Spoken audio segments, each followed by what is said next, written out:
chapters this time. I'm going to read chapter 7 and 8. 7 is really short, and so I'm just going to continue on to read chapter 8 in this section too. So here we go. Chapter 7 is called Dreams. So we have this image here, and it has its own footnote saying, Jed did not think only of acorns. They appear here as a symbol of the happy thoughts he tried to think. Poor Jed. All right, so here we go. Chapter 7. Jed dreamed that he could not find the nuts. He was sure he knew right where they were. He could smell the nutty goodness wafting up through the soil, but time after time he dug and dug and dug, only to find nothing. And he dreamed that he was scampering along a buzz path and suddenly realized he had no tail to give him balance. His tail was gone. He felt of the air and could not right himself. And then there were dreams of being snatched up by the hawk. The tightness of the hawk's grip, Jed's legs and tail dangling, the dizzying ascent, the rushing air. These dreams had a scary accuracy now that he actually knew what this was like. Jed's muscles twitched as he dreamed of digging, scampering, falling, dangling. He would jump up with a start just before hitting the ground, his eyes open, his heart and mind racing. He crouched, trembled, peered into the dark, sniffed, then remembered what had happened and where he was. He made himself curl up once more. He tried to think happy thoughts as he fell asleep, but tonight, the thoughts that had always made him happy before only made him feel sad and alone. Poor Jed. I've had dreams like that before, falling. It's not fun. All right, so chapter 8 is called In the Blink of an Eye. And I love this image here, the blink of an eye here. And then we have this image here, a couple of squirrels. Let's see what that's all about. Squirrels slumbered in warm nests of dried grasses, but their piece of the world was tilting towards winter, and the air outside turned icy. Filmy dew stiffened into frost around each leaf and twig.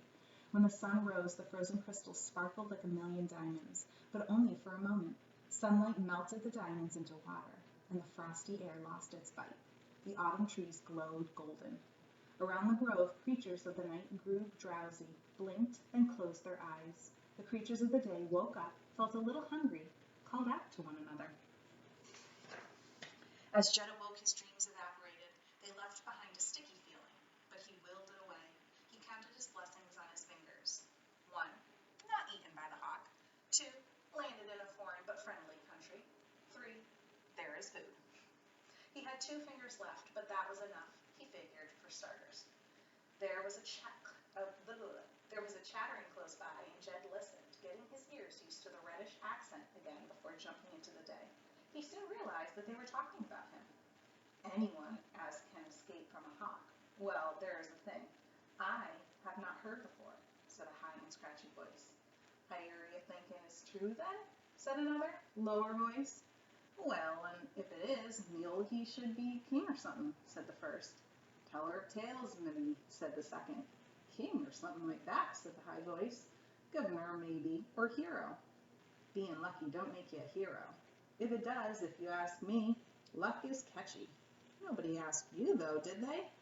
The voices moved out of Jed's hearing, and he smiled. It was going to be an interesting day.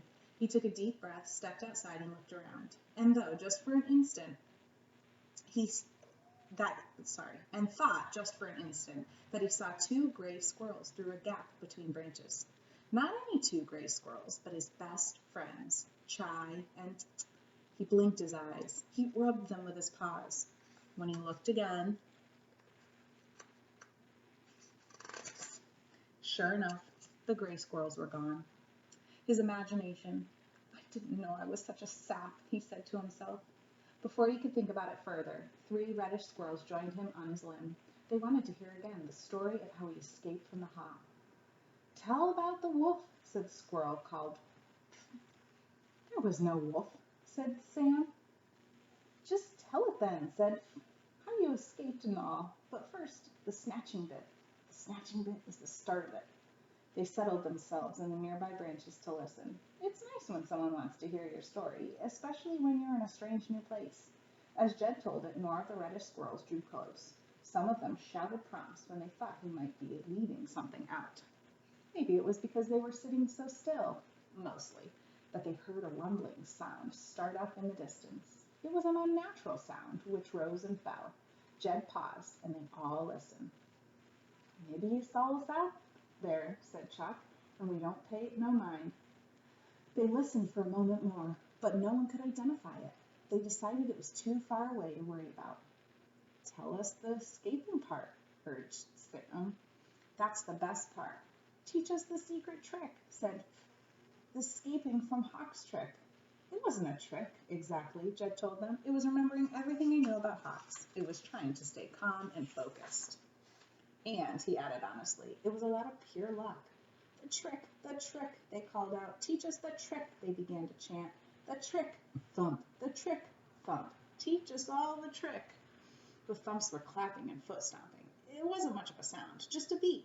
Then some of the squirrels began to feel that the point wasn't so much the trick, but that Jed wasn't sharing, and a second chant went up, mingling with the first. Share, thump, share, thump. Show us all to do that slippy thing that helped you escape. Their hearts were in the right place, but they weren't very good at rhythm or rhyming. Even so, they kept at it, and Jed could see that there was no getting out of it.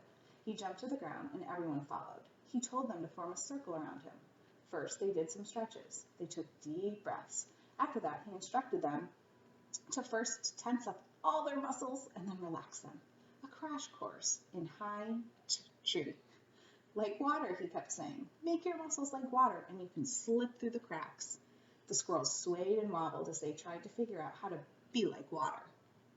Do you mean to be as raindrops or be as Mary Brook?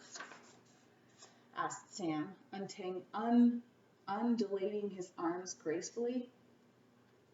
Is best at raindrops, he said. And she was kicking up her hind feet and landing on her bum. I'll have to be an awful big crack, she said. I ain't slipping through nothing just yet. Oh, a sweet pond, said Chirka, who had curled up into a circle on the ground.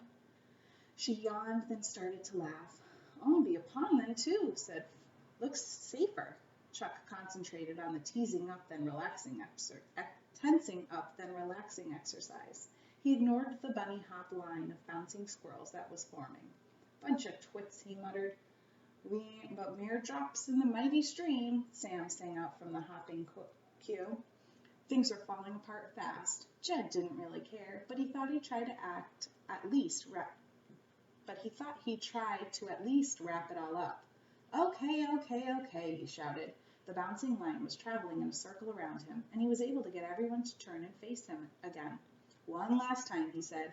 We'll all do it together. And don't get up until I tell you. 1, 2, 3, be like water. All of the squirrels fell to the ground, limp. There they are. A couple of them fell asleep. It was a good thing no hawk was in the vicinity. It would have been an all-you-can-eat squirrel buffet. After a few minutes, squirrels started quivering with suppressed laughter. Then Chirka jumped up and said, well, you can do it now, all done. And then she went off. That was that. Off they all went. But as they went about their business, squirreling through the trees and gathering seeds and whatnot, they turned the high chi lesson into a game. One of them would shout, be like water, and they would all fall from their branches and drop through the air. The game was to stay limp for as long as possible before flipping around and landing on your feet. The rumbling was closer now. It was a sound, and it was also a vibration. It was like thunder, except it didn't start and stop. It just kept going. It did go up and down, sort of. No one knew quite what to make of it. She says, be like water. And they go. The conversation about it happened in passing, bits and snatches. Some squirrels wondered if it was an unusual new type of weather on the way, maybe a storm. Others favored the idea that it was a horrible beast of some kind. Storm or beast, said Sam, to anyone who would listen. Neither is my top's favorite. And or mornin', and said all, shaking their heads. Unregardless, counseled Chuck. What's the best is to have lots of food stashed and lots of nooks. Everyone agreed with that too. So they kept on with their gathering, and as long as you were gathering siege, you might as well play. Be like water. Squirrels fell from the trees like overripe pine cones. Jed had to laugh. Everyone was laughing and falling.